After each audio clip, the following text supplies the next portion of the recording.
ఉద్యోగుల స్థానంలో artificial intelligence నియమించుకోవటం ఇప్పట్లో సాధ్యమవుతుందా? దీనిపై MIT అధ్యయనం చేసింది.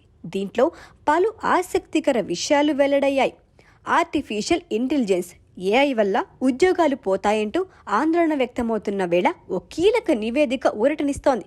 ఇప్పటికిప్పుడు ఉద్యోగుల స్థానంలో AIని నియమించుకోవటం సాధ్యం కాకపోవచ్చని వెల్లడించింది. చాలా కంపెనీలకు అది ఖర్చుతో కూడుకున్న వ్యవహారమని మాసాచ్యూసెట్స్ ఇన్స్టిట్యూట్ ఆఫ్ టెక్నాలజీ MIT తన నివేదికలో పేర్కొంది. అమెరికాలో MIT దీనిపై పరిశోధన చేసి పలు కీలక విషయాలు వెల్లడించింది.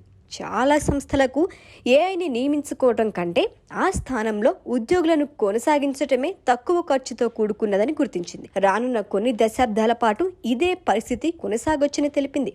కంప్యూటర్ విజన్ అనే AI ఆటోమేషన్ సిస్టంపై అధ్యయనం జరిపి ఈ నిర్ధారణకు వచ్చినట్లు పేర్కొంది.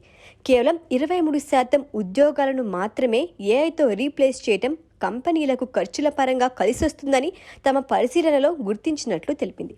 కంప్యూటర్ విజన్ అమలుకు వెచ్చించాల్సిన ధర ఏటా 20% తగ్గినా అది అందుబాటు ధరకు వచ్చేందుకు దశాబ్దాలు పడుతుందని స్పష్టం చేసింది. దీని ప్రకారం చూస్తే ఉద్యోగులను AIతో 100% భర్తీ చేయటం అసాధ్యమని తేలిపోయింది. ఈ విషయంలో గతంలో వచ్చిన అధ్యయనాలు ఆర్థిక, సాంకేతిక పరమైన అంశాలను పరిగణలోకి తీసుకోలేదని తెలిపింది.